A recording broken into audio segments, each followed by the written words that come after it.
barbecue, unwrap joy, unleash taste.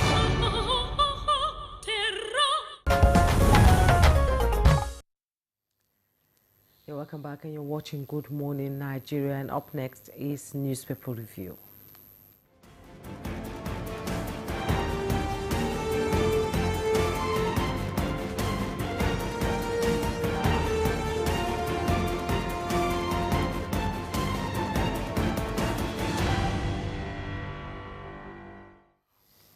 Here is another week, and our newspaper reviewer is here. Chooks the boy, good to see you. How are you, my dear? New week. Yeah, new week, new hopes, new aspirations. New aspirations. Mr. Chooks. Yes, my dear. Good to see you as always. Oh, the feeling is and beautiful. what a goal, what a goal, You what look a refreshed goal. anyway. I look refreshed. Yeah, you look It's refreshed. God's work. Did I tell you I turned 68 December 5? Really? Do you see any ounce of it on me? No. It's called natural happiness. Yes. It comes from loving your neighbor as yourself. As yourself. Mr. Nothing else gives Chukudi. it to you. Mr. Chukudi, cool and natural. That was the goal Senegalese scored. No, yesterday. the left foot. Now, the fact that he was being impeded in movement did not even deter him. They say determination is the key to success. No, they he were used determined. his last ounce of energy. What a goal. No, it was What something a else. goal. It was smooth. something else. It was clean. That Look, For the Moroccans not to complain, Senegal needed a clean goal. A clean goal with yes. no controversy You know, whatsoever. when And controversy Hakimi was not in started, position. He was off track. when controversy started over the penalty, Yes. I didn't subscribe to that controversy because Yes. the guy clearly pulled the defender down He did, to he did, be able to head that Yes, ball. he did, you know, yes. but at the end of the day, I want to say that I found. Okay, they complained that it was not that was their problem, that the Senegalese were robbed of a goal earlier. I Yeah, had they dozed were, off they were, on the they- sofa. yeah. I didn't see that one. They were. But at the end of the day, African football got to a peak there. They all played well, just They like played our very Super well. Eagles. African played football We did and well. of course They played African well. coaches. There's something about African you, coaches. you know? Something For about the you. first time, African coaches were, coaching the four Exactly. teams. And they did well. God, they did well. So professional, Yeah. downright competent. Yes. I saw it all yesterday and I was proud. But our Super Eagles did well. Yeah, no. Congratulations to us To for us, the yes, third yes, place there. We did well. Yes. And please keep Chele Abichel. I still don't know. That she's Ghanaian referee was really dealt with also. Well, I didn't like what he that did. belongs, But you see, the thing there that is- belongs in the realm of emotions. That is it. Okay, let's quickly But go actually, to the the papers. Senegalese played very well. They did well. Even our boys. Africa our boys, played our boys, well. Our boys They were played good. better. They Our, did. our boys too were good. They deserved to win that match. Yeah, they did. They did. And the whole of Africa was behind them Then, actually. please, before we go to other items, because Yes. we've already dealt with this one, Yeah. that man called Sadio Mane. Oh. And they saw the money he makes, he national uses it treasure. to develop his community. Yes, his community. He's not driving one crazy Benz like the rest of them. He develops his community with the proceeds from his football. And he's so humble. I wish I could shake hands with him, then I He's- won't wash the hand for 7 days, He's- just to keep something of him Did you see what he on did my yesterday? palm. His humility. Did you see what Bringing he them did? back Humility. from the locker room. He brought them back. He brought them Yes, back. The yes. coach was taking the players out. He brought Mane them called them back from the tunnel. Yes. A player. Yes. Yes. Look, let's take lessons from some people in life. Exactly. Wonderful. It was a beautiful match and a beautiful evening to watch the match, actually. And let's quickly move to the papers this morning. Mr. Chukudi, we'll begin with This Nigeria. And on This Nigeria newspaper, just beside the masthead, NAF airstrike neutralizes over 40 terrorists in Borno State. You find all the details on page 20. And at the side piece of the picture story, NDLEA arrest wanted drug kingpin 12 years after killing 3 officers. You find the details on page 21. New tax law, traders, business owners reject bank transfers, insist on cash.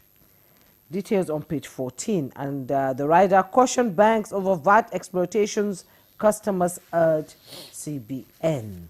And the headlines: misdiagnosis, negligence fuels silent death in hospitals. That's coming from a report. With riders from forgotten surgical tools to fatal anesthesia errors, survivors demand accountability as failures expose weak oversight.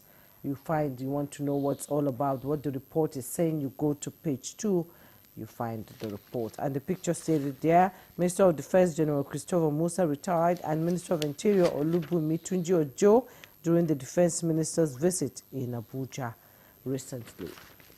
Now let me quickly go to the Leadership newspaper, and the Leadership newspaper, above the masthead of the Leadership newspaper, for championing a new era of tax reform anchored on efficiency, Dr. Zach Adidiji is. You want to know what he is, you find the details on page 7. He's the Public Service Person of the Year 2025. And for demonstrating that visionary enterprise anchored in integrity and hard work can nourish both people and prosperity, Thomas Etu is Business Person of the Year 2025. Find the details also on page 7. And just below the masthead of the Leadership newspaper, operators decry Securities Commission's new capital requirement. You find the details on page 4. Side piece of the picture story, Argo Group commends Dr. Henrietta Nkwo on global recognition by Marius Who Is Who. You find the details on page 16. Obasaki Street, elderly women praise Pueblo over intervention in gully erosion site after 20 years. Details on page 6.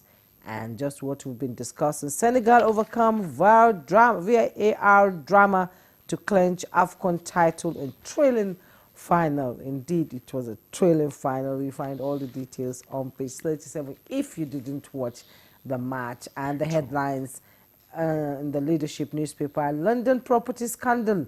NBA committee reacts as federal government charges Ozehome with forgery.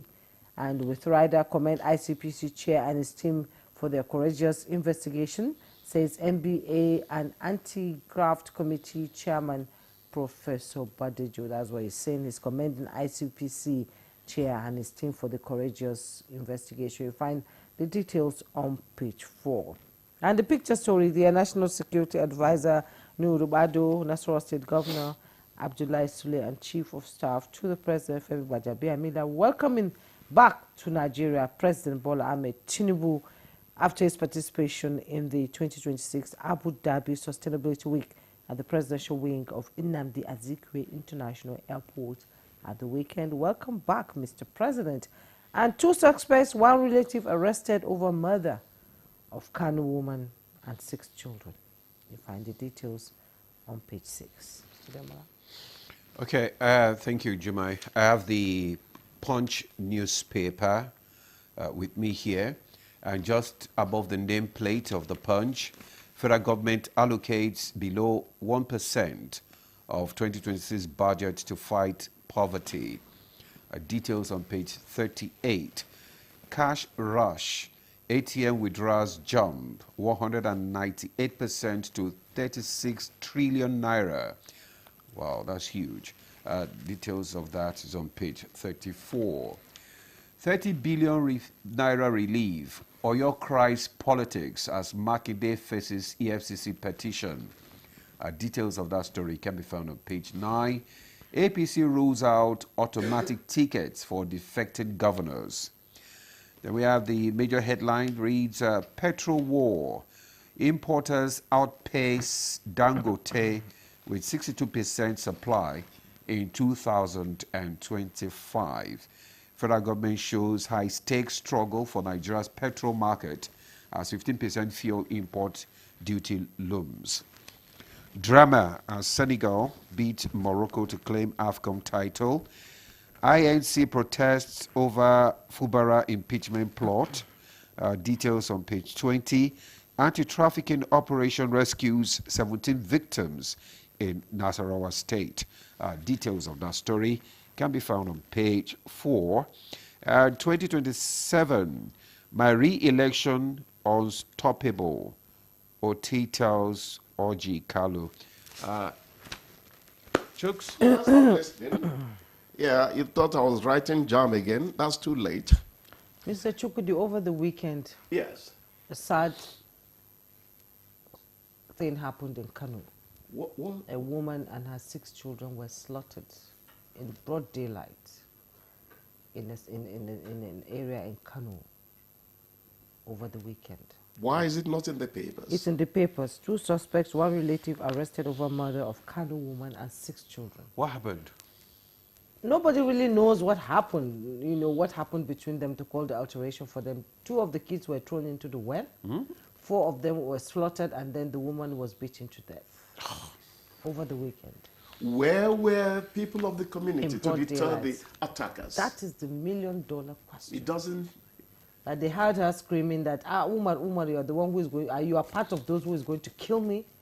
You know, and around 11 o'clock, she was even talking with the husband. They were having a conversation. Where are you? He said he's somewhere around The husband was not around? He wasn't around. But I commend the police, the speed. They were able to track They were down. able to track down and, you know, arrested, 2 suspects. One is 23, one is 22, and the other one is 40 years old. Oh, well, I don't know whether the police did a terribly investigative job or whatever you want to call it, because you said the man said, Uma, you are also joining people to kill me. Yes, that's what the neighbors That heard. means it's Yes. practically in broad The daylight. neighbors heard the scream, but where were they? That is That's the These point. days, people don't run out to help people in distress. I noticed that. Why? Well, This is not the Nigeria we. yes, it's not in Nigeria you knew, because if you run out in those days, when you hear thief, the thief go run when you see you run out. But these days, if you say thief, and you run out and they gun you down before going to the person, it has become a very complicated matter. So Still, neighborhood watch is very important, if I may call it that. We need to show that we are a brother's keeper in any sense of the word.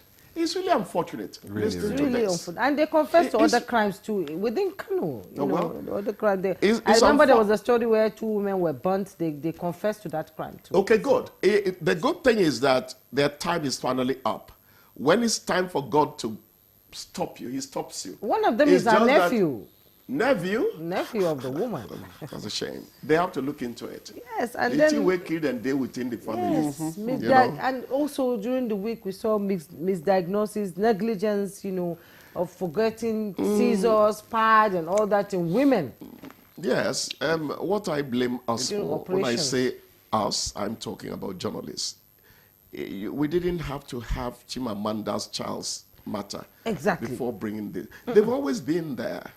But It you has see, always I am one of those who accuse Nigerian journalists of pursuing politics all the time and not talking lifestyle. But we've been talking how about the people it. are living their lives. Chooks, No, we've been talking about we've been talking, misdiagnosis we've here been on the talking about program. this on Good Here Morning on the- Nigeria. yes, we've been talking about like last year, we talked about it more than 3-4 times. We even brought in experts. Yes. I have been avoiding this, but let me Yes. say it. In terms of general We do talk about in it, terms especially of on general Friday. programming, no station in this country comes close to NTA. Yeah. Remember, I have a private broadcasting background, so I should be protecting them. But when I got to Good Morning Nigeria and saw the entire gamut you run, exposing human experience by way of inviting people to talk about various topics, I said, this is a different place. The others is about politics, then you see combative interviews and all that. Kudos to NTA, please. Since you mentioned it, you pulled it out of Okay, me. we thank you. Yes. Thank So I don't doubt you that you have been talking about We've all been these talking things about at it all. actually. We brought in Actually, when I experts leave here, I don't and all leave that. sometimes. I go straight to Wada's office to Yes, watch watch. the interviews and learn from those who know more than I do. Thank you, NTA. And NDLA, a good news. arrest- Incidentally, Nigerians don't really think about people are going to tell them about diseases, about farming and all that.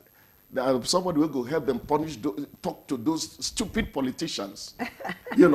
That's what they want to watch. It's unfortunate. Anything sensational. That's Anything what they go- sensational. That's what they go for. Ignoring your hygiene. You know, somebody was challenging me about 2 weeks ago. I said, you people don't talk about this, but we do talk about it. But we talk about it in a very mature way. Which And is the we're way it not- should be. We're not combative. We in are not nature attacking and our all that. guests. So, The but thing all is, the same- BBC broadcast does not end in aggression. Yeah. Yet they are the best. So those people think they are doing well by doing what they are doing. I laugh at them. Are you watching the civilized world? The BBC reporter will make his point. The point I'm making is you took money for 3 projects. You did only one. Where's the rest of the money? He asks you insistently, but he doesn't insult you. You know? So please keep it up, NTA. Thank you very Keep much, it up. Chooks. Thank you. It's a good morning. Thank you so much for adding color again to our conversation. Bless you. You actually make me happy. All right. The privilege is mine. All right, we'll take a break now. When we come back, our conversation will kickstart. That is the federal government and ASUU agreement.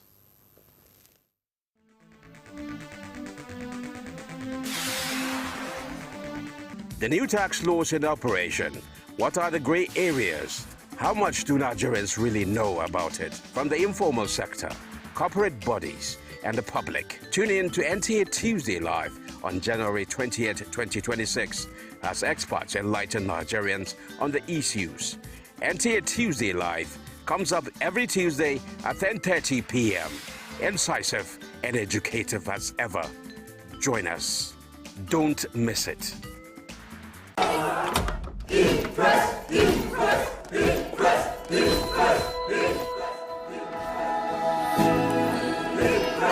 Guys, food is ready.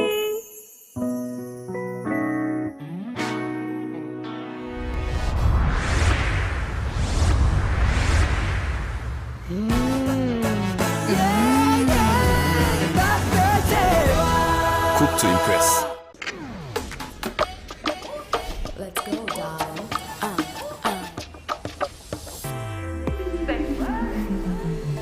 Mirror, mirror.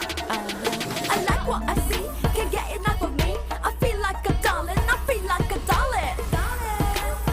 Mirror, mirror. Darling Braid. Wear the latest styles that make you feel like a darling. Darling.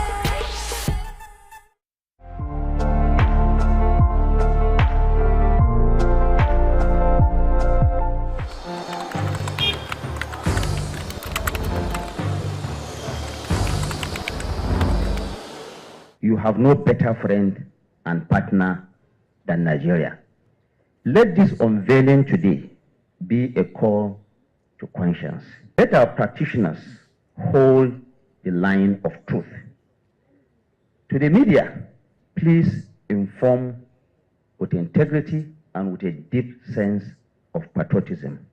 To our public officers, communicate with transparency. To citizens, please let us speak with empathy. Let us come together to become the voice of responsibility, the voice of the world that heals division, that inspires hope and drives development.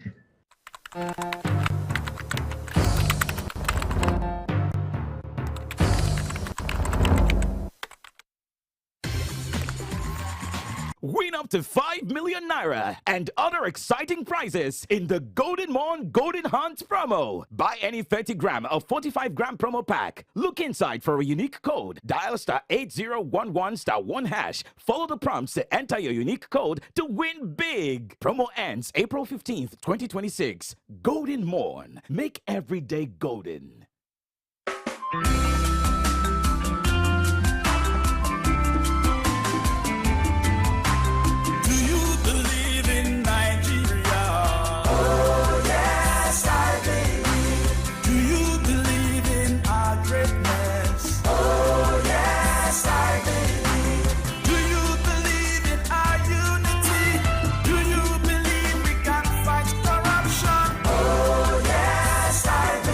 I believe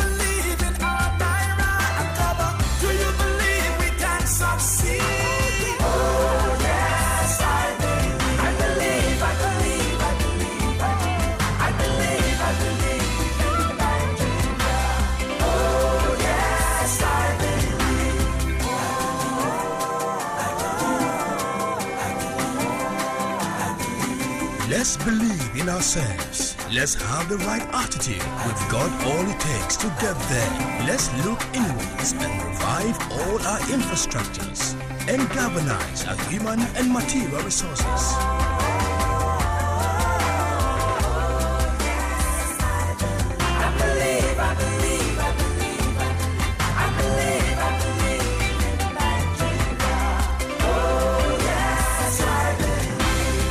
Nigerians, believe in yourselves. Believe we can succeed. Nigeria, believe. Powered by National Orientation Agency.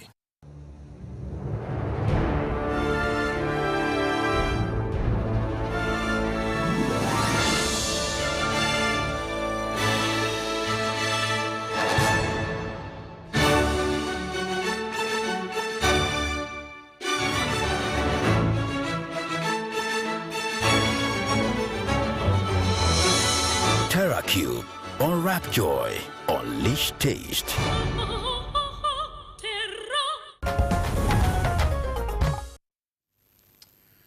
Thanks for staying with us. You're still on to Good Morning Nigeria on the network service of the NTA.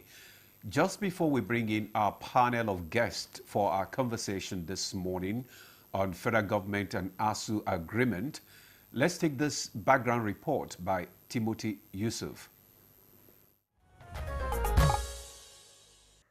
The federal government and the Academic Staff Union of Universities have signed a new agreement aimed at improving the quality of university education and ensuring stability in the sector. From reports, key highlights of the agreement include 40% salary increase, whereby academic staff will receive a 40% salary increase effective January 1, 2026. For professorial cadre, the allowance is another key highlight. Here, professors will receive an additional 140,000 naira monthly allowance, while readers will get 70,000 naira. The agreement also highlights consolidated academic tools allowance. This allowance will support journal publications, conference participation, internet access, and book development. Autonomy is also in the agreement, and it guarantees academic freedom. Research funding also gets key priority, as government has proposed allocating at least 1% of GDP to research and development. Experts say the agreement is expected to end decades of disruptions in federal universities and restore stability to the academic calendar. ASUU has expressed optimism that the government will implement the agreement faithfully. For more about the implementation timeline or the impact of this agreement on students and others, over now to our guests in the studio. You're welcome back, and you're watching Good Morning Nigeria, and thank you, Timothy Yusuf, for that background report. And we have here in the studio our guests who are seated here now, and let me first introduce in the studio Comrade Isa Aremu, MNI. He's the DG, Michael Imodu, National Institute of Labor Studies. Thank you so much. Happy New Year. It's good to see you. Same to you. Not seen you in a decade. And yeah, Happy New Year. And through you, Happy New Year to all Nigerians. It's a pleasure. And we also have here in the studio Professor Andrew Haruna, Secretary General Committee of Vice Chancellors of Nigerian Universities and President, Nigerian Academy of Letters. It's good to have you join us as always. Good morning, Jumai. Good morning, Ademola. Good morning, Nigerians. Happy New Year to all of us. Right. Thank you. And joining us now from Jos Studio is Professor Christopher Piwuna. Professor Piwuna is the President, Academic Staff Union of Nigeria, ASUU. Prof, it's good to have you join us. Good morning.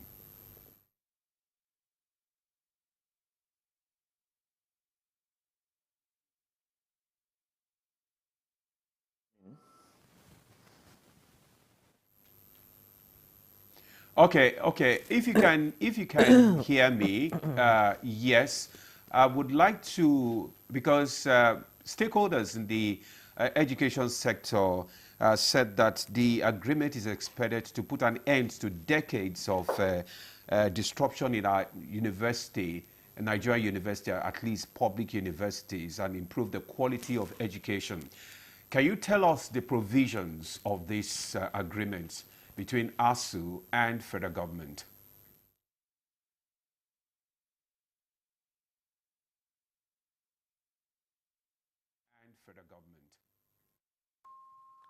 Thank you very much, and good morning. And also, thank you for having me on this program.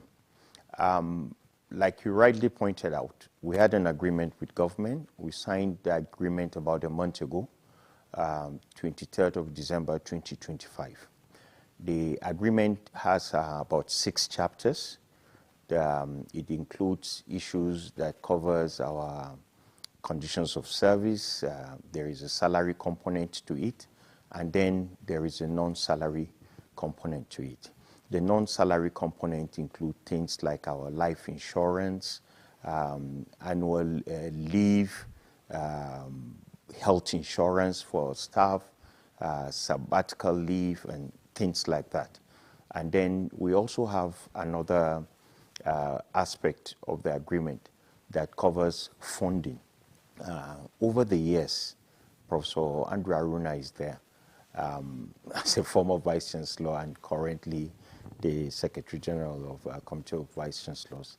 He's aware, as other Nigerians, that funding has been a very serious issue for Nigerian universities.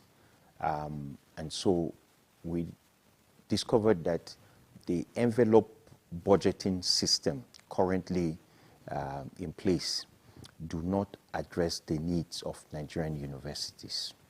We also acknowledge the multifaceted leakages in revenue in the country as a whole. And so that too has an effect on how our universities are funded.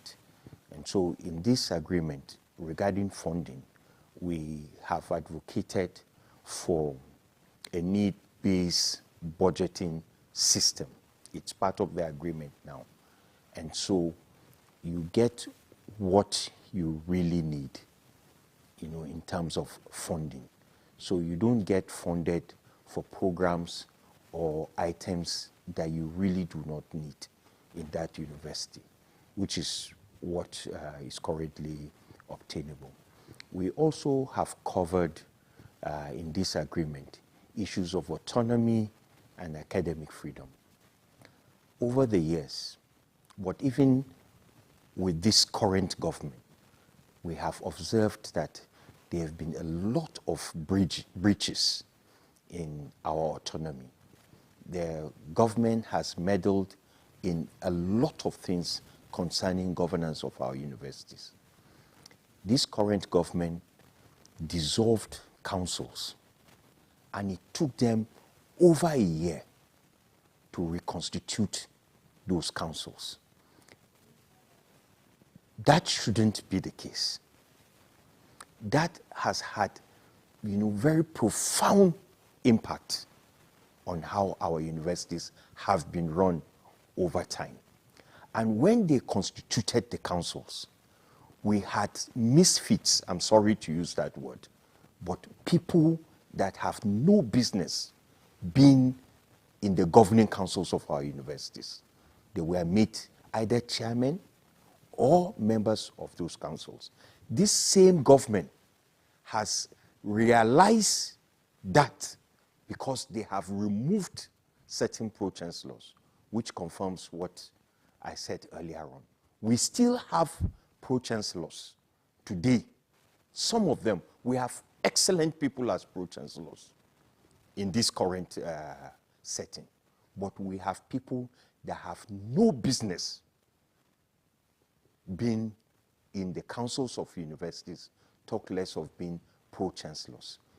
Just recently, we had a report from FUTMINA about how that council is meddling into everyday activities of the universities. Things that university management or administration should manage is what the pro-chancellor wants to come and do. We have many examples, and we are getting reports from our branches, and we would make that report available to the government, as time goes on. The issue of academic freedom, that has not truly been an issue for us in Nigeria. I mean, since the coming of the civilian administration. But it is something that needs eternal vigilance. And so it is still there in our agreement. As part of the funding, before I forget, we have introduced a new, it's entirely new, the issue of National Research Council into the agreement. Once government makes available 1% of the GDP towards research, it has so many levels.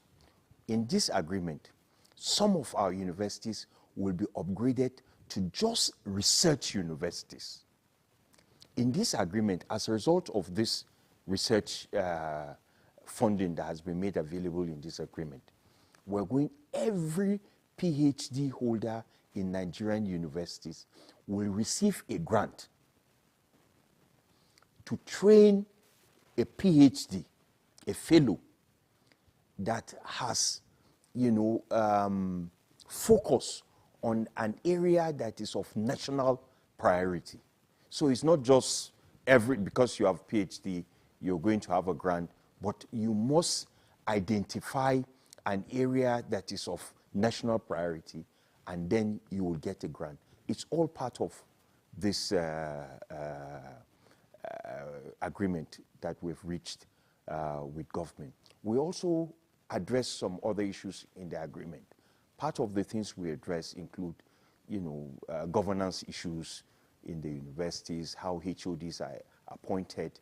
Now, the previous agreement in 2009, we can elect just the deans of our faculties. But in this agreement, deans will be elected, deputy deans, sub-deans will be elected, deans of postgraduate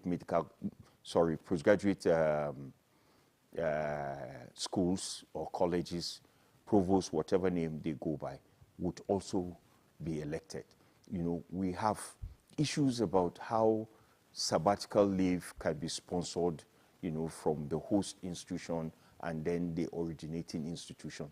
All these things are captured. But at the end of this agreement, we also have a chapter dedicated to how the agreement will be implemented, sort of monitoring and evaluation. So we have a team that is going to be coordinated by the Executive Secretary of the National Universities Commission, currently Professor Ribadu, who has played a very significant role, really, in ensuring that we get to this point. Basically, that's what this agreement, I might have missed some of the details, but that's what the agreement is all about. Some points there. I term it as a Christmas and New Year gift to our university community, and you've signed several agreements. When I say you, I mean ASUU, with government since 2009, and most of them later collapsed. So why should Nigerians, sort of believe that this one will be different, that this one is a sure banker and there's no going back on that? Because this is a game of give and take. We would also like to know, how did ASUU compromise on any of the long-standing demands that you have to secure this deal? And if so, what exactly did ASUU concede? You've reeled out what you got. So what did you concede to get this agreement?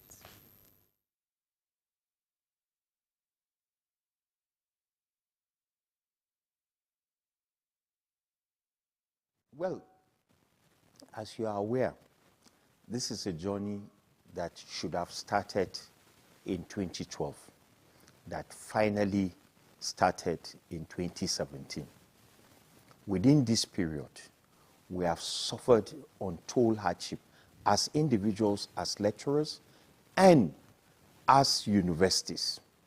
We have lost quite a lot. Imagine that this agreement was concluded in 2017 and had been reviewed in 2020 and again reviewed in 2023.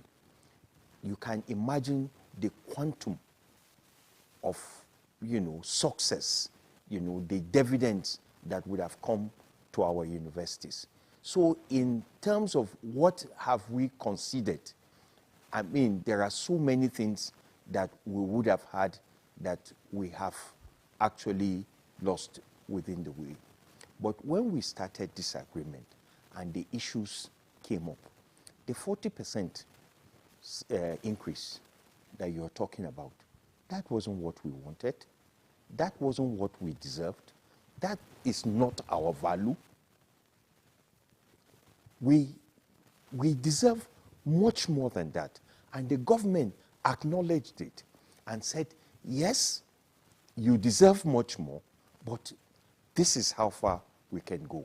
And so in making concessions, I would rather use the word concessions than compromise, but we've made quite a lot in terms of what our earnings would be.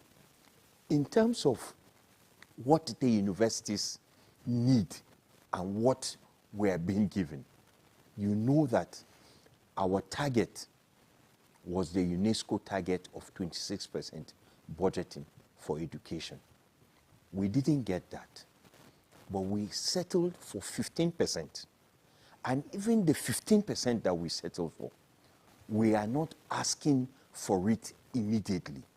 We understand that government may find it difficult to immediately, transit to 15% budgetary allocation to the sector. And so we agreed in the 2025 agreement that government will make a 2.5 increase every year in the budget until we get to a target of 15%. That is another major concession that we made. I talked about non-salary components of our conditions of service. Our national health insurance, our group life insurance, and some other items in the non-salary component. There were concessions that we made in that regard. Even the renewal of the agreement, because of how fast and unreliable the economy is, the changes, how the suffering by Nigerians, the hardship that we go through. This renewal of the agreement every 3 years was not what we wanted. We wanted the agreement to reflect every change in our economy. That we didn't get.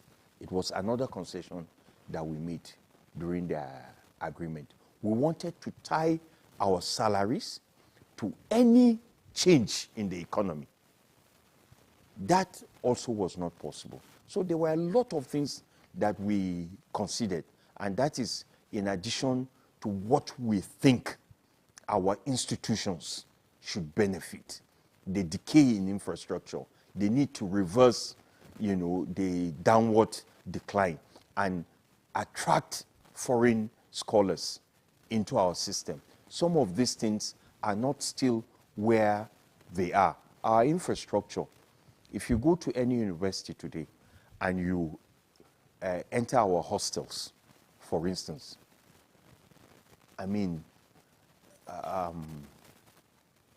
it's not what it's supposed to be at all. It's nothing near what we need to have. So there is a dearth of facilities, but we believe that, with time, and if government is sincere and consistent in implementing this agreement, it would have moved the needle.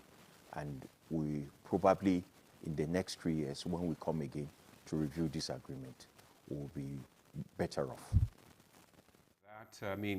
And a lot of stakeholders have actually commended ASUU for considered a lot so that our educational sector can actually move forward. You have to consider, you have to let go and give and take. That's the basis of it. Let's come back to the studio now. We'll get back to you at the course of the conversation. Comrade Issa Aremu MNI, you have listened to the key provisions that the ASUU president has highlighted there. And the issues over the years have always been the issue of trust. Between the two parties. Would there be trust? Would government be able to, fulfill, the agreement terms and all that? So what do you think? How will government ensure that the agreement is fully implemented as promised? Well, thank you so much, Demola. It's a pleasure to be part of this conversation of what is certainly an historic agreement between the federal government and ASUU. And it was the late legendary Nelson Mandela who popularized the phrase, long road to freedom. I think it has been a long road to this agreement. And as somebody who has been a labor organizer, union organizer, who has been party to many agreements, in hundreds, both at the plant level, national level, and internationally, I think I want to say that this is one of the best agreements that we can refer to in the field of industrial relations. And I want to congratulate the current president of ASUU, Professor Chris Piwuna, who has spoken, with us from Jos, for making this a reality. And I was checking the record. When I say long road to this agreement, I don't know what benchmark you want to use. If you take 2009, that's effectively 16 years, thereabouts. You also take the date when negotiations started for this agreement. I think 2017, I had Chris. 2017. That gives effectively 8 years, effectively. Even Chris, Professor Chris, very good job. I was counting from 2009 how many ASUU presidents, have been elected and gone without this agreement. I know my dear friend, Professor Awuse, because that time, 2009 agreement, Comrade Adams Oshomole was then the governor of Edo, but the late President Yaradua called him to midwife the process to get our agreement done. After Awuse, I think we've gotten Issa Fage, we've gotten Professor Ademola, the immediate past one, also Doke, very well. So almost about this process, at least about 5 ASUU presidents.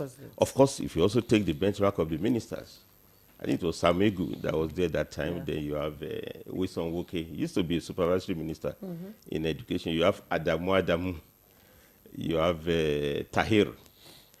So I think one has to also salute Dr. Maruf Alausa, that during his tenure, we're having this as a reality. So what I'm trying to say here is that it's, as an institute that's supposed to promote labor education, this agreement is a case study for study in terms of what collective agreement could be. If you do proper SWOT analysis of this agreement, I think the strength first is that it's taking place under the President Bola Ahmed Tinubu, and I mean this, it's evidence-based. He has been very intentional, deliberate to prioritize labor. He was only, as a candidate during the run-up to the election 2022, 2023, it was only his presidential campaign council that has a whole directorate, devoted to labor issues. He engaged labor, and he promised to prioritize labor issues. He will, in fact, on the university, he made it emphatically that he wanted to have fair way to strikes. I think this agreement gives us the leeway for us to properly implement it the next 3 years before it's reviewed. And again, I want to salute ASUU for putting the time limit, because one of the bane of agreement is that when you have an agreement that is not clear, what's the tenor? And it doesn't make sense. So this one, I said, the next 3 years will be open to review. So I think that will also address the issue of implementation. Yes. Because if you have to tenor it very well. And I listened to him, there's also a joint committee now, to work towards the implementation. Okay. And I think as much as possible, the same trust, because the strength of collective bargaining, and I think this is very, very important. We're also celebrating vibrant workplace democracy in Nigeria. You know, Nigeria has been a member of ILO from independence, and we signed on to Convention 78, which deals with collective bargaining. We've domesticated it, and now I'm happy that it has become a reality. So that you negotiate, you bargain. So the same spirit with which we negotiate is the same way we have to implement. I listened to Chris very well. Concession, not compromise. Concession, not compromise. You know, but they should salute themselves. 40% increase in nominal terms. You know, that's quite significant because it's above the inflation rate.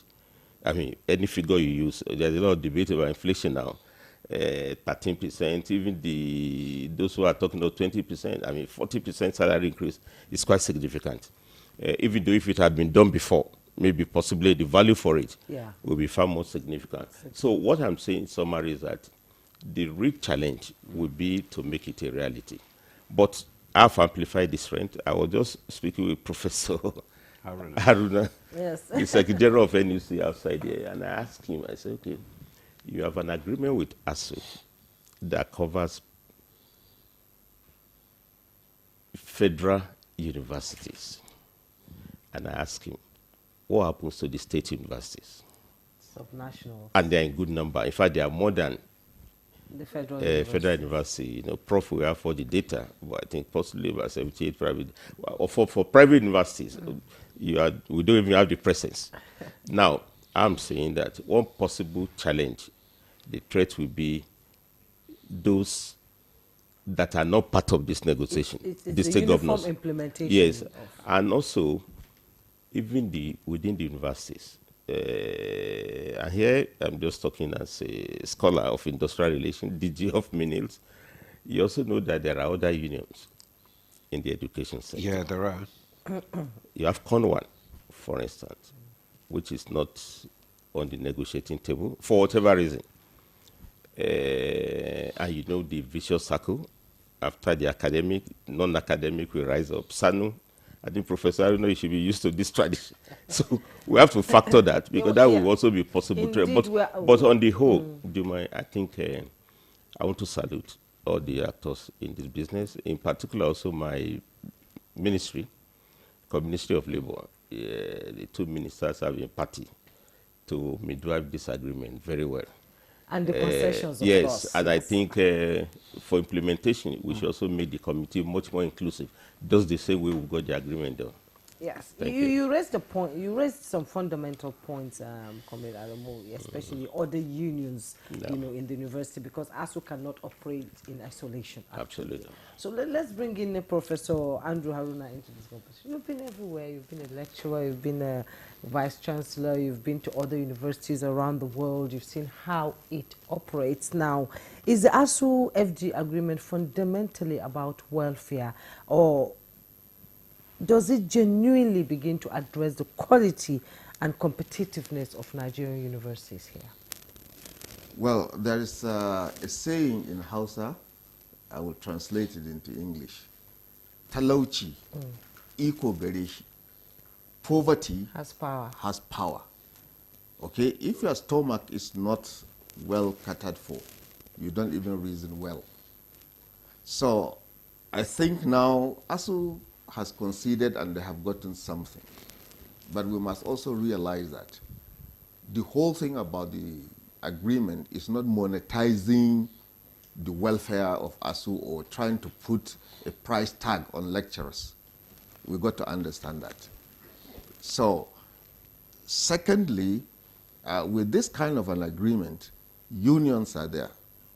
It is only in the university you have about 6 different unions, professional unions. And we have our own culture. He made reference of, if you want to have good governance in the university, you must have people who really understand university culture. If you don't understand university culture, you will see the workers there as being stubborn.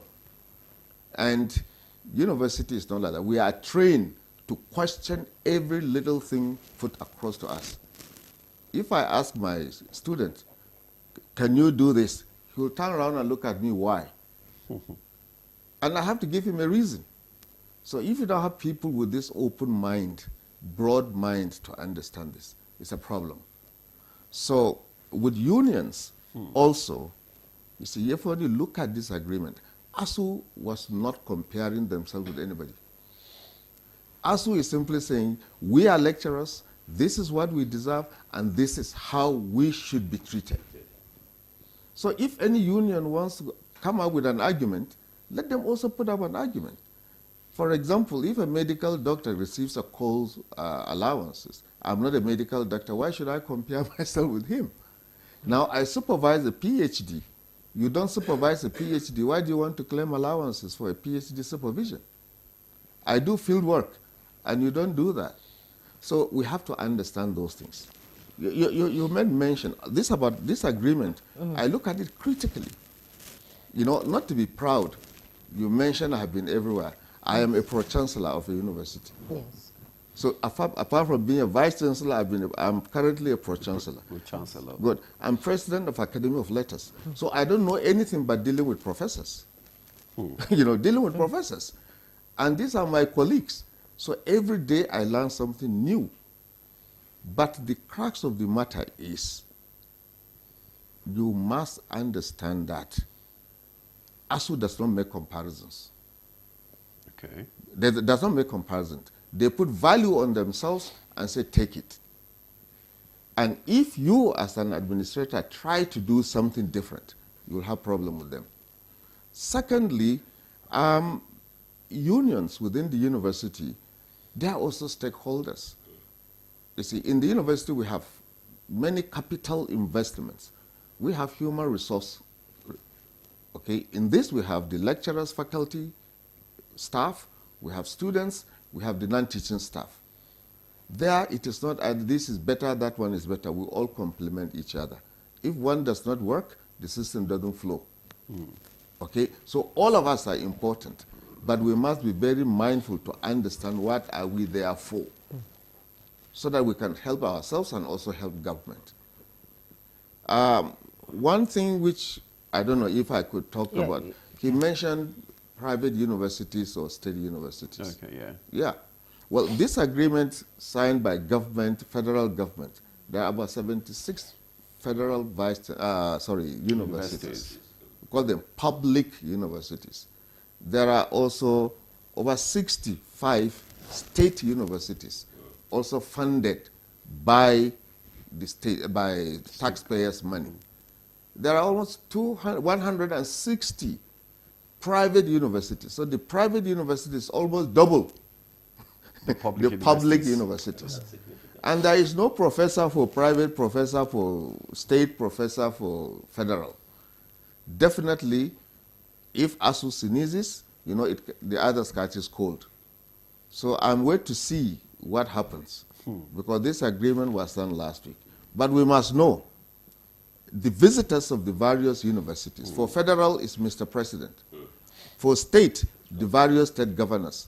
And there I caution, I have seen a lot of instability in the state universities because many of the state governors have politicized vice chancellors. A former regime appoints a VC, a new governor comes, he said he doesn't belong to us, you remove him. You see, we don't appoint vice chancellors by political fiat. That's why he talked about the issue of autonomy, which government has agreed to in this agreement. I wish they will implement it. Even the federal government, you know, when you talk of autonomy, I don't think any university administrator will say the government is doing well.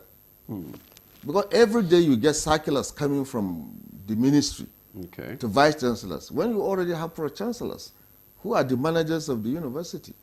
And the pro-chancellors are being pushed from what is stated in the law and what the kind of circulars they get from government. But thank God, the current chairman or the chairman who midwifed this agreement knows everything about government machinery. That's Yayale. And if government does not respect what this elder statesman has actually midwifed, I think at the end of the day I will say, with due respect, deliberately we are eliminating our living ancestors. because this man knows government very well. So what do you think should be done, at least for us to, for government to be able to implement all these agreements? Well, just government be sincere. Yes. Let government be sincere. Because the issue of trust now has been the bone of contention over the years. Yes. I think I tell you, many Nigerians have lost confidence in governments. Not this government in the past. And again, they are suspicious of the current government. But there are certain indices. In the university, some few days I talk about NELFund, and I talk about trust. This is one area, you see, the current administration is proving to Nigerians that we have signed a contract and we are involved in your life and we really want to carry it through. I'm very, very much satisfied with that. Again, there's another social contract. Now, issues of professors. This may not have been highlighted, but you see, professors, when they retire, they start to get their pension. And it is this current administration that has really tried to see that this flows. It is not perfect, but very, very much different than all what has happened in the past. So in the university sector, you see, whether I like it or not, whether somebody likes it or not, we must commend the government on NELFund. We must commend the government on the retirement benefits of professors and workers in my constituency. Now, the third one, where I would like to commend government, is signing this agreement, but it is too early for me to make a judgment. And we don't make judgment. We take a study, we look at it, and see how it is run. Will this agreement help to check the challenge of brain drain in the education sector? Well, I think if we are to receive the first salary this month, okay, so I'm still waiting. I have not heard of any professor who has received his salary. The agreement begins in January. So if we are having this interview in February, I would say maybe. But we must be very mindful. Even with this increase in the Nigerian factor, might think that it is something good, but it may not. First, the environment is not conducive.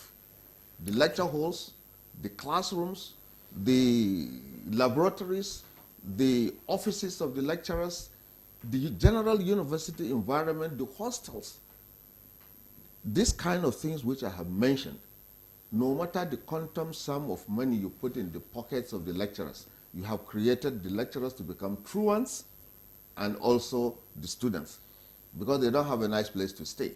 If I don't have a nice office, definitely I won't stay in that office. I'll be somewhere else, no matter the money in my pocket. Indeed, it is not anyway, it is not Uhuru yet. It's That's work what in you're progress. saying. Unless we collect the first salary, so we'll come and collect our commission too on that. You meet Fiona by that time. Yes, let's bring in Professor Piona into this conversation. He's the President Academic Staff Union of Universities. The 40% salary increase that sort of sounds very significant, but unfortunately, inflation has eroded wages in Nigeria. So in real terms, are lecturers actually better off? That's my first question. And how will ASUU, sort of ensure that restructured allowances don't become another opaque system prone to abuse like we've seen in the past?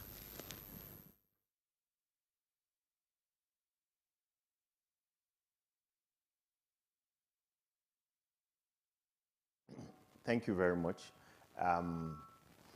I was actually interested in what Comrade Ariamu was going to say about the other unions on campus.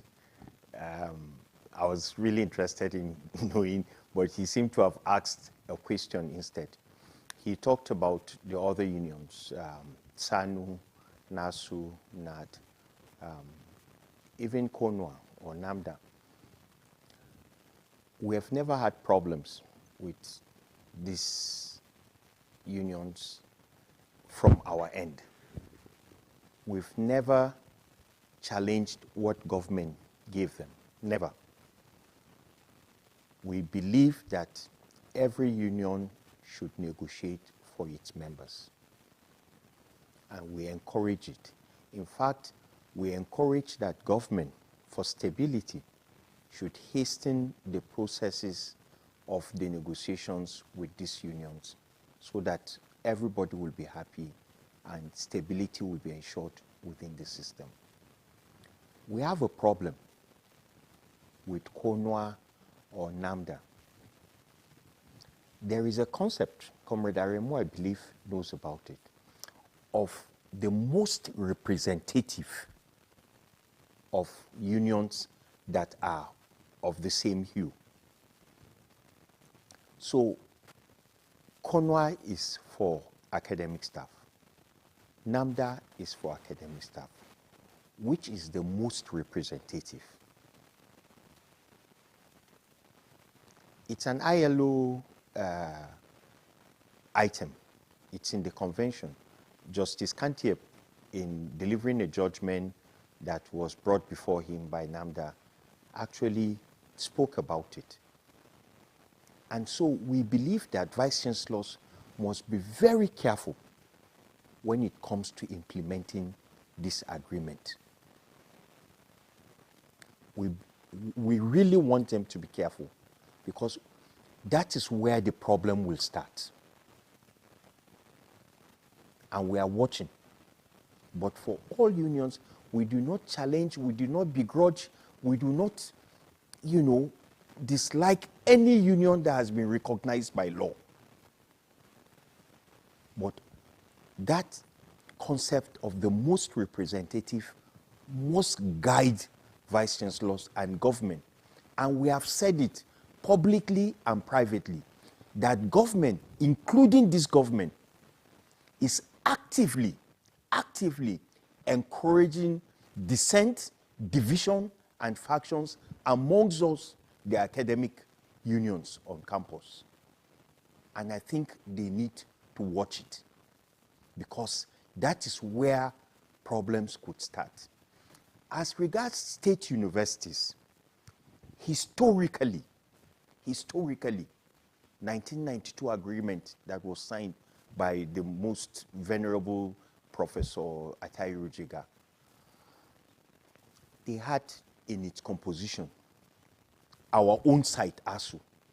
We have members in the team that represented or came from state universities. On the government side, we had members, the Chikwelu, I think, the 1992 agreement, the government side had pro-chancellors of state universities in their site.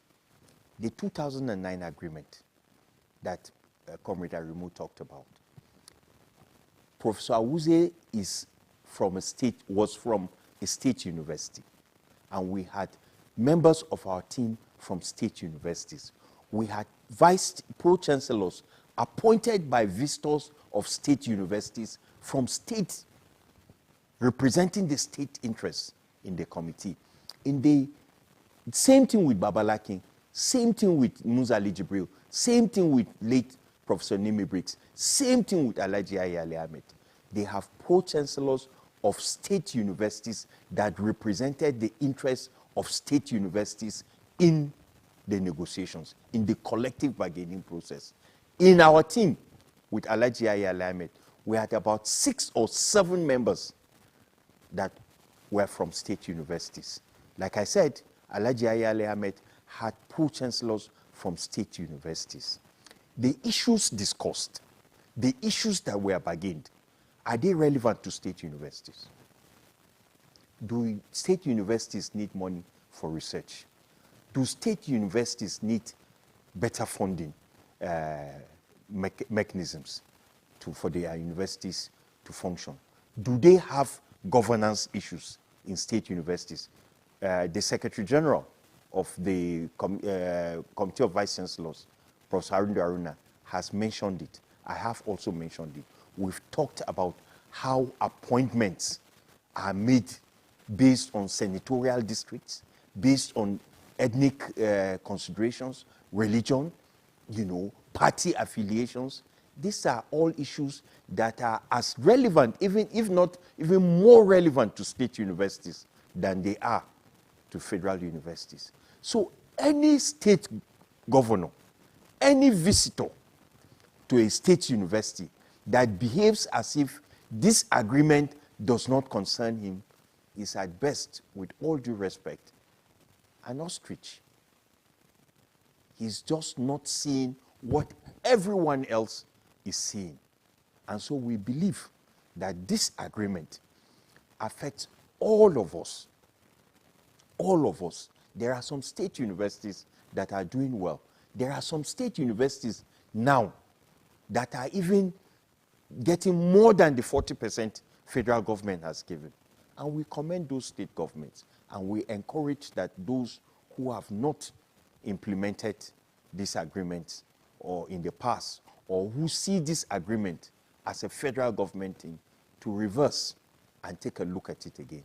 All these issues are as relevant to state universities as they are to federal universities.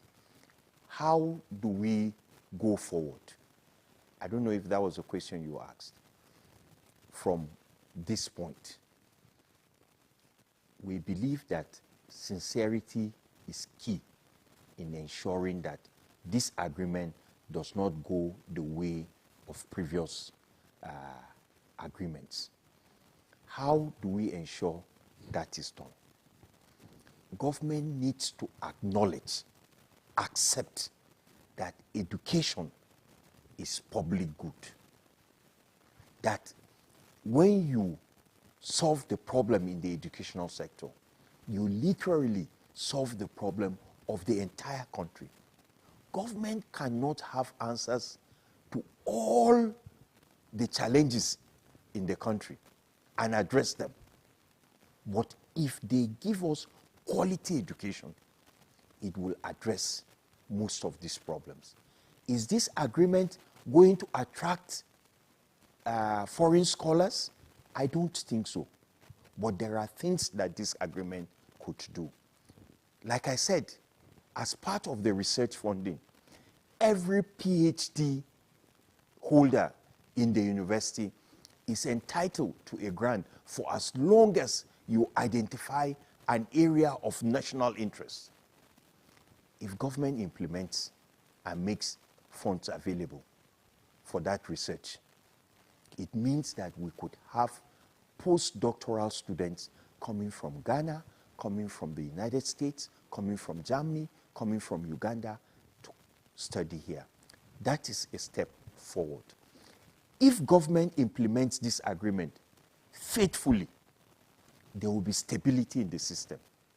If our calendar is stable, Ghanaians will come, Kenyans will come, South Africans will come, other countries of the world will come.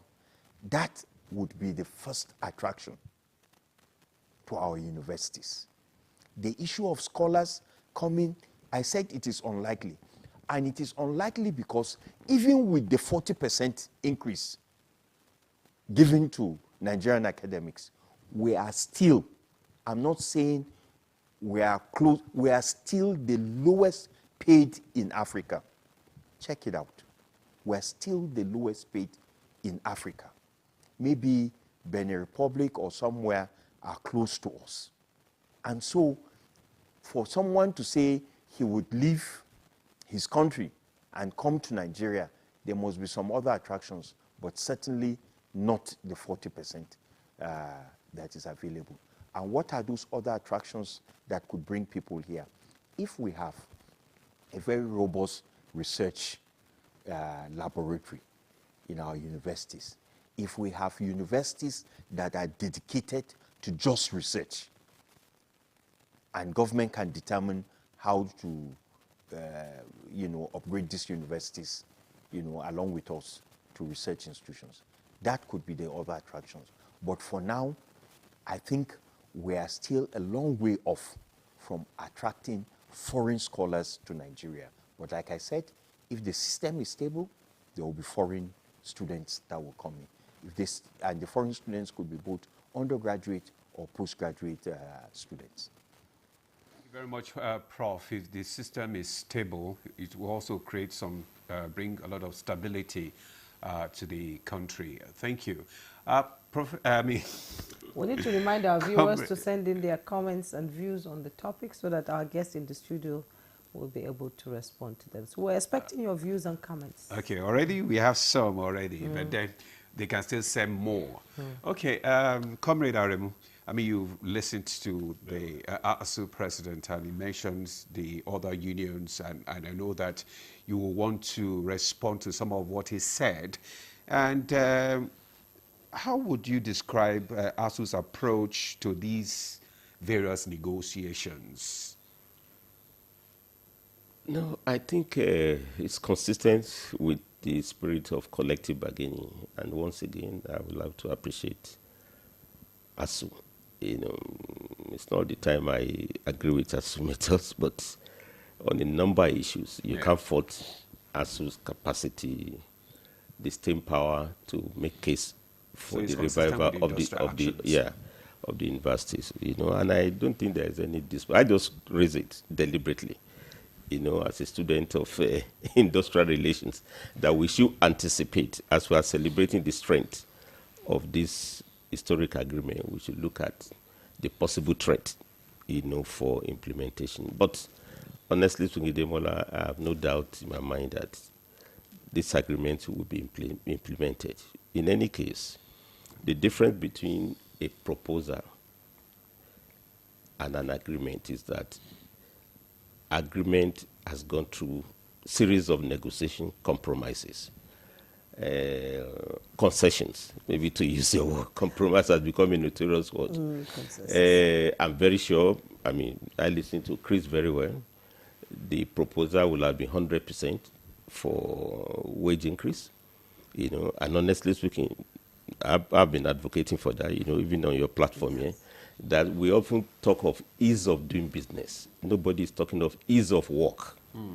How does the working man and woman live? You have salaries that cannot take them home. You want lecturers to perform miracle.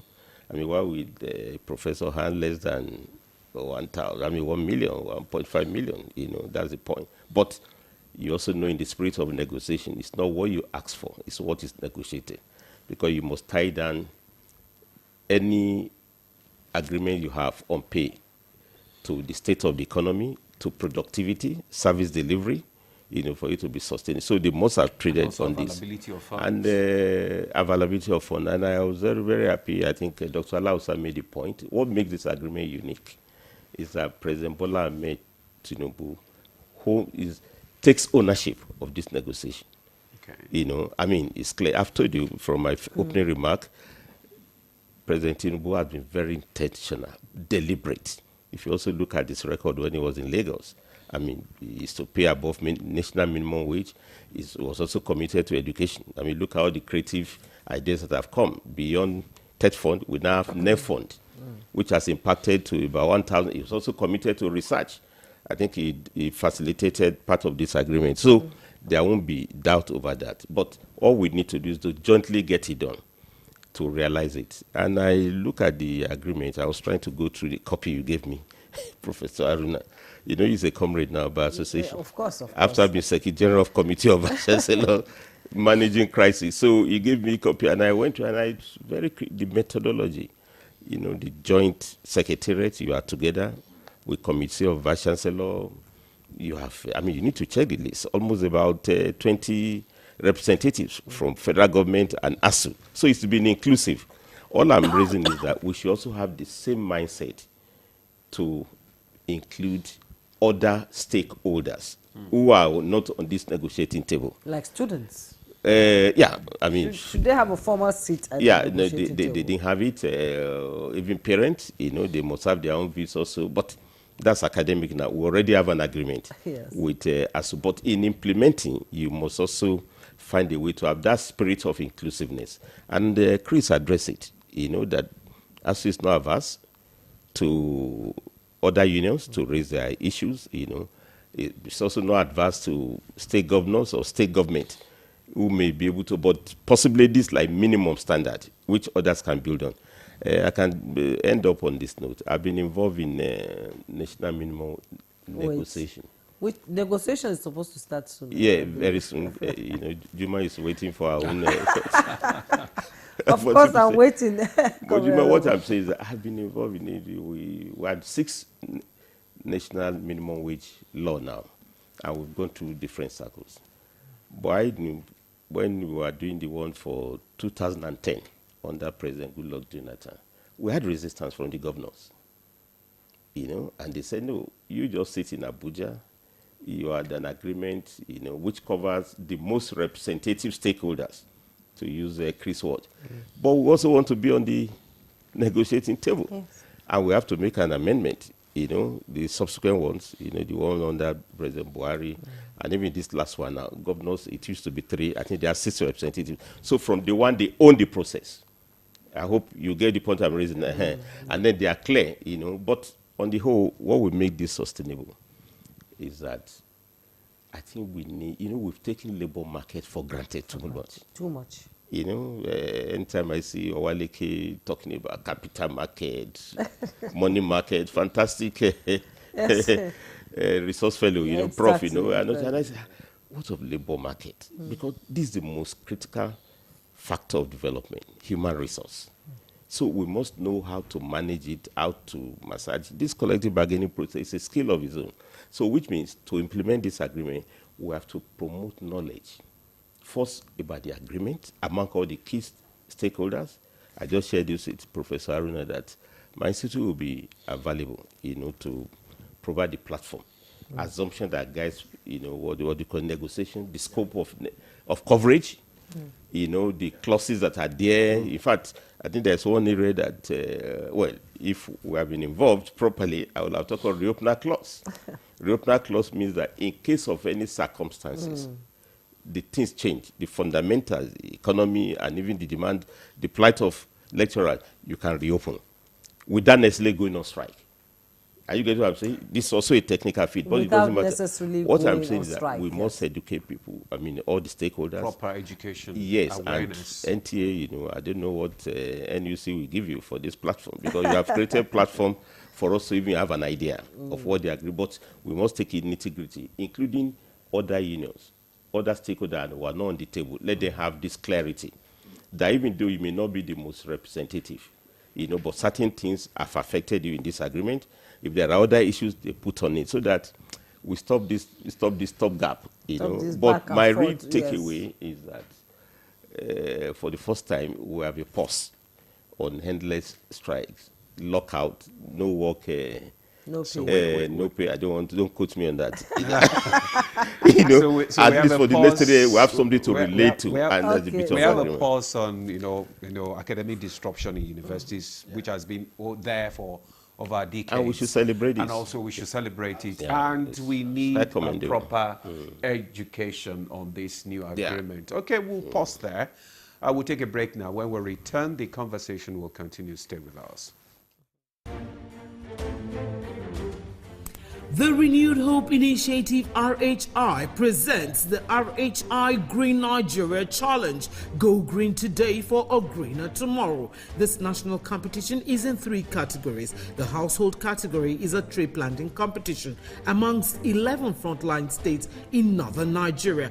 Each participating household in Adamawa, Borno, Bauchi, Gombe, Jigawa, Kano, Katsina, Kebbi, Sokoto, Yobe, and Zamfara states will plant a minimum of 1 tree to qualify, with a video evidence of before and after the tree planting exercise.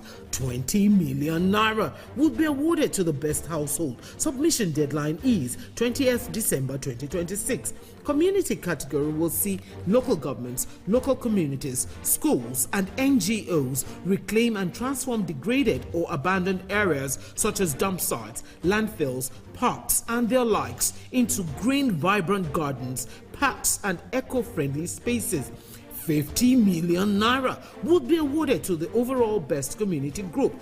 Deadline for submission is 15th July 2026. State category will have all states of the Federation and the Federal Capital Territory, excluding Enugu State, have a chance to address the growing threats to environmental sustainability and cleanliness. States will be judged based on the number of trees planted on major roads and inner streets and how clean they are. 100 million naira will be awarded to the best performing state. Already, Enugu State has 100 million naira for being RHI's model green state due to its greenery and cleanliness. Video evidence must be submitted by participating states on or before 20th December 2026. All entries must be directed to RHI Office, State House, Abuja, or email rhi.greenchallenge@statehouse.gov.ng. RHI Green Nigeria Challenge. Go green today for a greener tomorrow.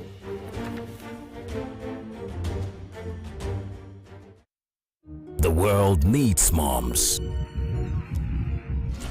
With a splash of golden terra oil, a mom can transform a frown into a smile, change no thanks into yes please, resolve family feuds without blowing a whistle. Providing tasty family meals is all that matters. Where there are moms, there is love. Golden terra oil, pour pure love.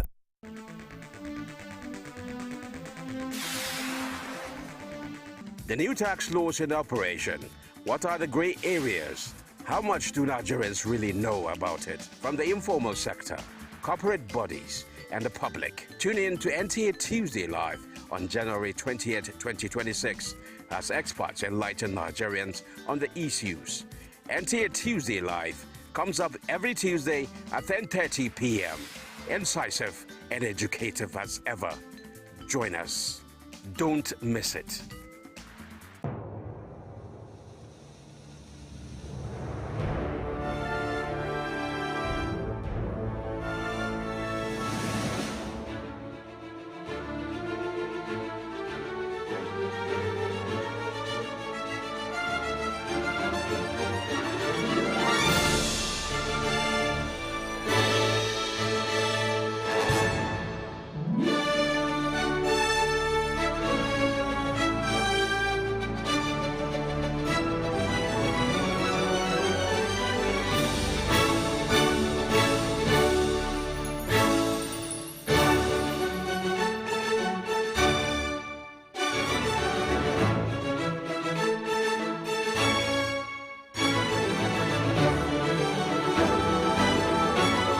TerraQ, unwrap joy, unleash taste. The Financial Services Regulation Coordinating Committee, FSRCC, in collaboration with the National Broadcasting Commission, NBC, wishes to draw the attention of the public to the worrisome increase in the activities of illegal financial operators, IFOs, which threaten public trust and the stability of the Nigerian financial system. The FSRCC and NBC hereby advises the general public to refrain from dealing with unlicensed financial operators who deceive individuals with unrealistically high investment returns. Make sure to verify the licensing status of such companies and schemes on this website. To report any suspicions of illicit financial activities, call CBN 0817-665-7060, SAC 0209-462-1168, 0916-772-3240. Let's work together to uphold the integrity of Nigeria's financial system. Announcer, FSRCC. Win up to 5 million naira and other exciting prizes in the Golden Morn Golden Hunt promo. Buy any 30 gram or 45 gram promo pack. Look inside for a unique code. Dial *8011*1#. Follow the prompts to enter your unique code to win big. Promo ends April 15th, 2026. Golden Morn. Make every day golden. The Renewed Hope Initiative RHI presents the RHI Green Nigeria Challenge.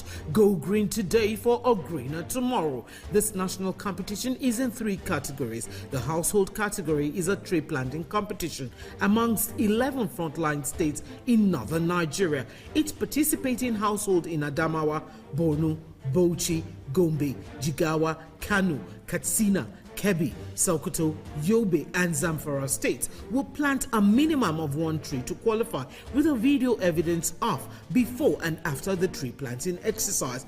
20 million naira will be awarded to the best household. Submission deadline is 20th December 2026.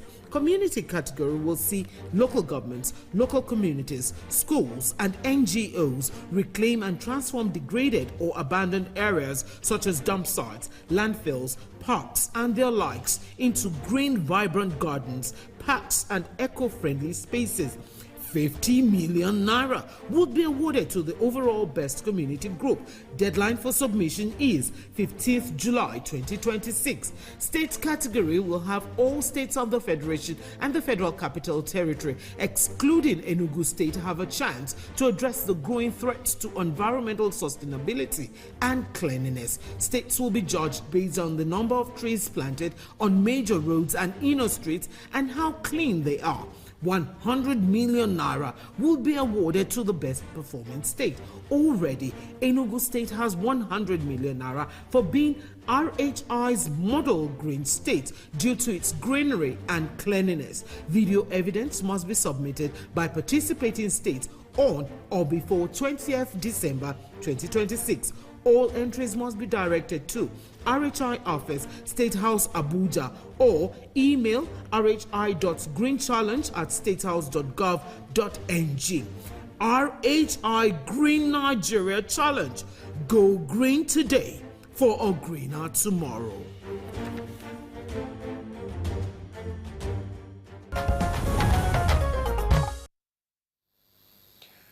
Thanks for staying with us. You're still on to Good Morning Nigeria on the network service of the NTA. Our conversation is still on federal government and ASUU agreement, and our guests are still here.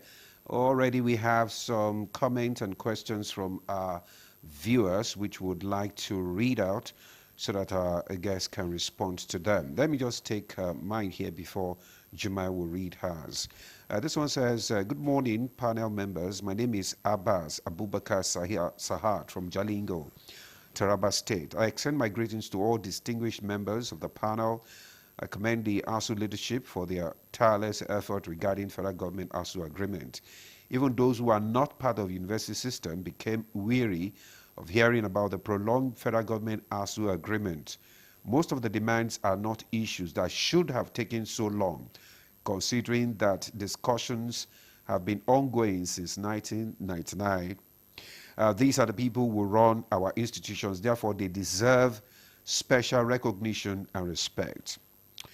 This one is, my name is Abdul Salam from Ilorin. He said, I just want to commend ASUU and the federal government under the leadership of President Bola Tinubu.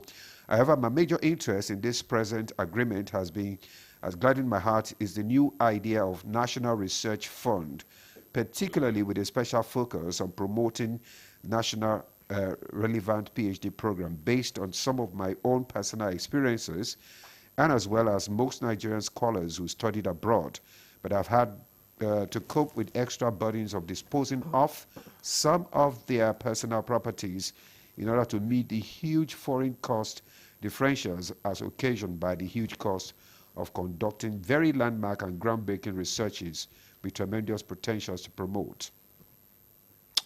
Akeju Olagbaju says the current administration has done so well to manage industrial dispute between federal government and ASUU, and indeed its approach to labor has been based on collective bargaining and is beneficial to either party. There is trust and zero disruption in our academic environment now. Abdul Razak Abdul Kadri says, good morning, especially NTA team and the distinguished guest. I would like to seek clarification on whether the provisions of this agreement apply solely to university staff or whether they are also implementable in other academic institutions such as polytechnics and colleges of education, particularly the academic staff who equally engage in research, incur cost of publications, pursue continuous professional development to remain competitive and face similar challenges. My special greetings to Comrade Issa Aremu. I trust that he continues to adequately represent and carry along the informal sector in labor related matters. Okay. Okay, Thank that's you, quite Abdurrahman. a Okay, comment. just maybe don't let us lump them together. I want Prof to respond to some of this and probably talk about the issue of autonomy, you know. But let's have your response to some of this thing. Well, two key others, I looked at them as comments. Yeah. But there are issues that were raised about NRF, that's the National Research Fund, Yes. which is provided by TED Fund. And that's the kind of research fund which the president of ASUU referred to. I was a member of this National Research Fund. Well, TED Fund provides this money, and they ask the researchers to look at a topic which is of national interest to research on. Okay. And to bring inclusivity, not to just be a kind of a narrow way of a personal research. They requested or they required the key investigator to have collaborators from other universities across the country. Okay. So it's not a fund that is given to a professor, a single professor to do a solo research, but rather a collective research. The principal investigator could be in Lagos, and other assistants or other investigators will be Sokoto, Port Harcourt, Uyo, and things like that. So to be widespread. And then it must address a national issue, yes. But the problem he mentioned, sometimes these researchers are affected by strikes. So if there is a strike, the system stops. And if it stops, especially those who are conducting research in laboratories, then you see inflation takes up the money. TED Fund will write them to finish this program at a particular time, and it's prolonged, and therefore there are challenges of this nature. Now with this agreement, I think this should end. Okay. So that's what I can say for now. The issue of universities and polytechnic and colleges of education, we must understand a university is different from a polytechnic. A university is different from a college of education. Now, many pronouncements have been made. Colleges of education have been turned into universities now. What do you do with the staff? The kind of promotion, the requirement we require to be a professor it's not the same as you find in the College of Education. And now, are they going to migrate and become professors? If you said no, then why do they call themselves a university? So these are issues to be addressed. Okay. I don't have an answer immediately for this, but this is the problem that we will continually face if we don't make a serious study before we convert one institution to another. Okay. Yes. Okay. Before we go to Professor Piuna, let me take some of the comments that came in too. The first one said, federal government should please honor whatever agreement they had with ASUU to avoid school setback in Nigeria. Didn't put a name. When you send your messages, please attach a name to it. And Eddie wrote in, good morning, Nigeria. They should introduce workshop and focus on practical and innovation rather than money. We should also develop this like the Chinese. That's coming from Eddie. And Dr. Nasiru Bello wrote in, said, GMN, I want to know whether the agreement cut across the SANU, NASU, state universities, polytechnics, and colleges of education.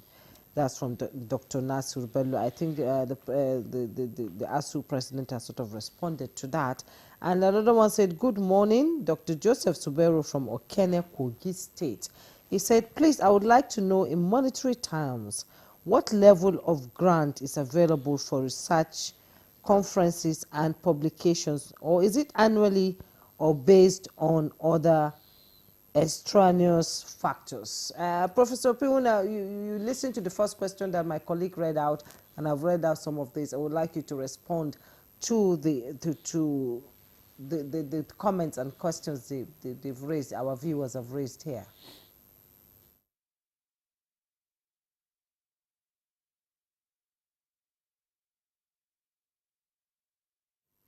Well, thank you very much. Let's start from the last one. The issue of whether this agreement covers all these other institutions. I think the federal government has set up a committee headed by Alhaji Ali Ahmed too, and he's addressing all those agreements. So they will just wait for their own agreements to come up. Like I said earlier on, one union will not negotiate for another. So theirs is ongoing, and we hope that they will finish as soon as possible. Someone had also asked if how much will go to every PhD grant in the universities.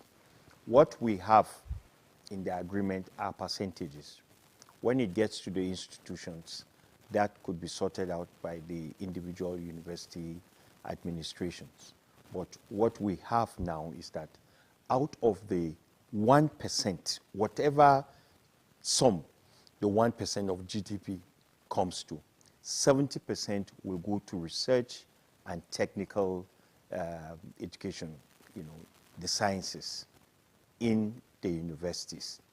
And that 50% of that would also be used to upgrade facilities, laboratories, so that people don't have to travel out of the country to do their bench work and things like that. All these things will be made available through this research funding that we've been able to agree with government. There is also a percentage that goes to library development, a certain percentage that goes for just hospital research, based research in our universities. There's another percentage that goes into upgrading specific laboratory facilities within the university. So that amount is stated in percentages, to institutions. Whatever your percentage translates to, at the university level, I believe vice chancellors will decide with the administration how that would go around. But we do not have a specific amount in terms of figure. It's percentages that we've agreed to with government. I think basically that's what some of them are comments that were made, and we hope that all of us, ASUU and government, are listening to all those comments, and we will take it to heart and ensure that this agreement is operated fully until the. As we begin to round up now, if this agreement falls like previous ones, I want to ask you, what should change? The negotiation process itself, the funding model, or the role of ASUU itself? Chimai, he's talking. He's not listening to you. Negotiation process itself.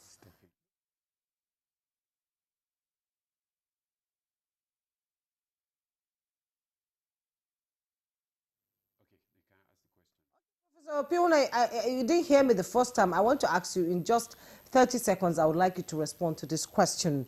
If this agreement fails like previous agreements now, what should change? Is it the negotiation process, the funding model, or the role of ASUU itself? In 30 seconds. In 30 seconds, please.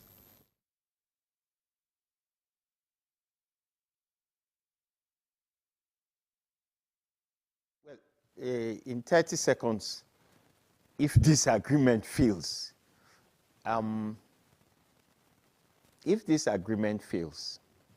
we have a standard response to such situations in our union. And that is, one, to open discussions with government, to begin to work at things that has caused the failure.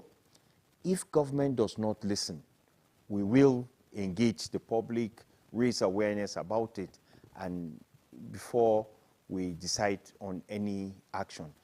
Since I have only 30 seconds, let me just say this. This agreement that we have, we're very happy that we have reached this point.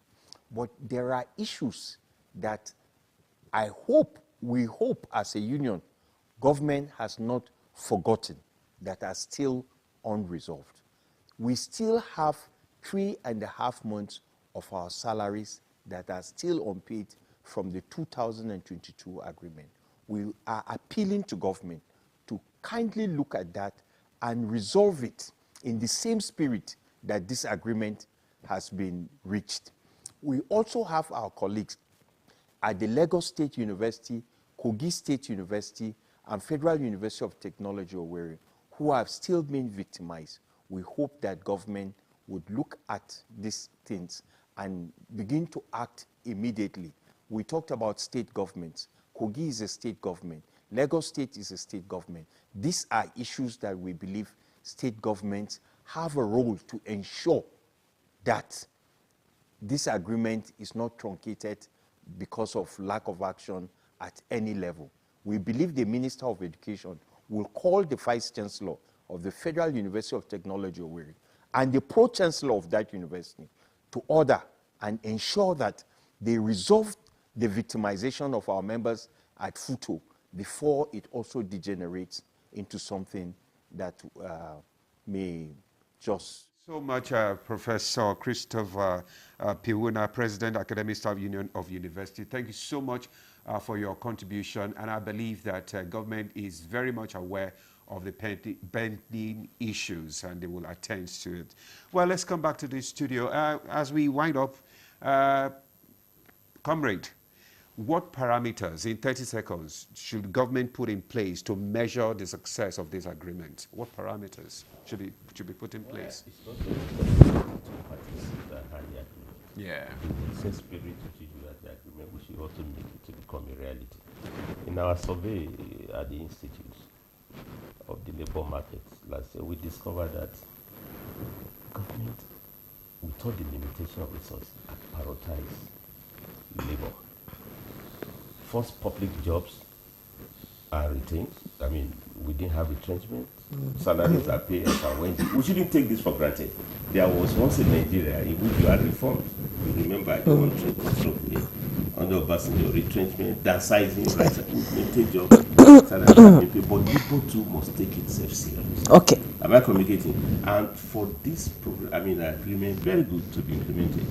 We must also have the service component, productivity. Okay, you're 30, you know, you're 30 and seconds. ASUU with all the stakeholders, revenues will not come from the sky. You're 30 seconds. If it will not be done unless reforms that have been put in place, including the tax reform, we can check and criticize and improve on it, but we can't block it. Okay, we can't block it. Okay. Comrade Isaremu, MNI, DG, Michael Imodu, National Institute of Labour Studies. Thank you so much for your input into this conversation. We hope to see you soon. And Professor Andrew Haruna, Secretary General Committee of Vice Chancellors of Nigerian Universities and President, Nigerian Academy of Letters. As always, we appreciate you taking your time to come. Thank you very much On this program to explain issues, burning issues in Nigeria. We appreciate you. Thank you so much. Thank you very much for inviting us.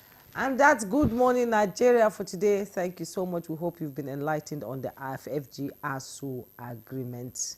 But we'll wait to see the implementation of the agreement itself. I'm Juma Yusuf. Thanks so much for watching. And I'm Ademola Adio. You do have a lovely day.